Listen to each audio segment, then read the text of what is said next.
बच्चों, हम मीराबाई की जीवनी पढ़ेंगे। इससे पहले हमने कबीरदास पढ़ा था।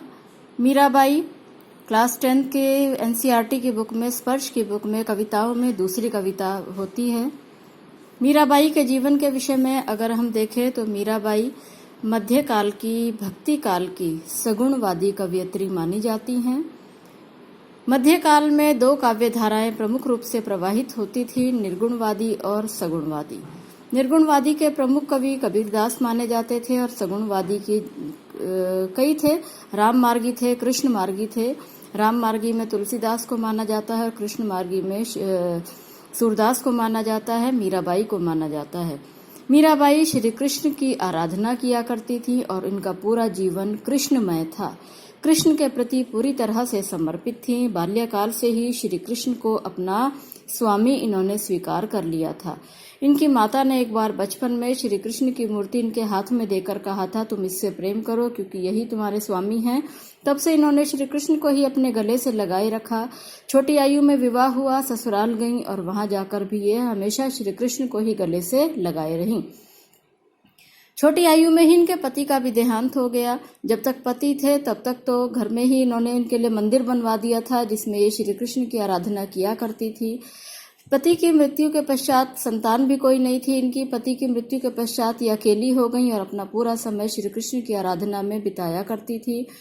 घर वालों को ये अच्छा नहीं लगता था और वे इन्हें तरह तरह से ताने उलाहने दिया करते थे, परंतु ये उसकी परवाह नहीं करती थी। जब घर में प्यार नहीं मिलता था तो बाहर मंदिरों में जाकर अपना समय कृष्ण की भक्ति में लगाने लगी, जिससे भी परिवार वालों को आपत्ति होने लगी।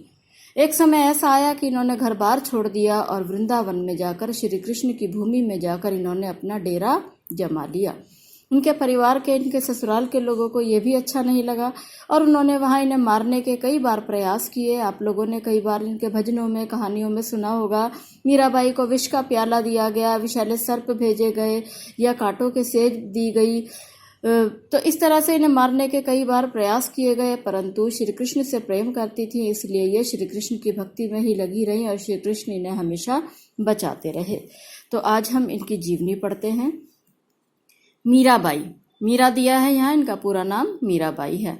मीराबाई का जन्म जोधपुर के चौकड़ी या कुड़की गांव भी है, इसमें 1503 में हुआ माना जाता है। 13 वर्ष की उम्र में मेवाड़ के महाराणा सांगा के कुंवर भोजराज से इनका विवाह हुआ। इनका जीवन दुखों की छाया में ही बीता। बाल्यावस्था में ही मां का देहांत हो गया था।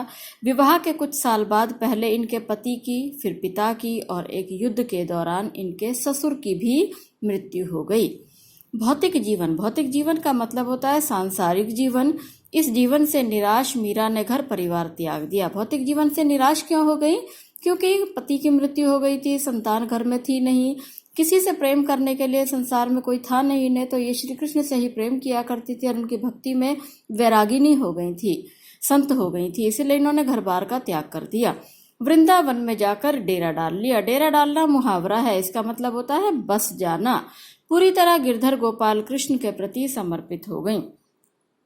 मध्यकालीन भक्ति आंदोलन की आध्यात्मिक प्रेरणा ने जिन कवियों को जन्म दिया उनमें मीराबाई का विशिष्ट स्थान है। विशिष्ट माने विशेष। इनके पद पूरे उत्तर भारत सहित गुजरात, बिहार और बंगाल तक प्रचलित हैं। मीरा हिंदी और गुजराती दोनों की कवयित्री मानी जाती हैं। संत रैदास के विषय में आपने क्लास 9 में पढ़ा है। 9th की स्पर्श की कविताओं वाला जो हिस्सा है, कविताओं वाला भाग जो है, उसमें पहला पाठ रैदास का है। संत रैदास की शिष्या मानी जाती थी। मीरा की कुल 7-8 कृतियां माने रचनाएं यही उपलब्ध हैं।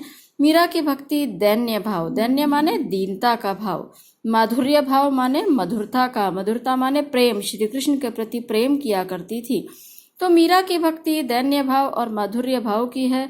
इन पर योगियों, संतों और वैष्णव भक्त कहते हैं विष्णु को मानने वाले, तो योगियों, संतों और वैष्णव भक्तों इनके साथ बैठकर ये भजन गाया करती थी मंदिरों में, इसलिए इनकी भक्ति का इन पर सम्मिलित प्रभाव पड़ा है। सम्मिलित माने मिला जुला।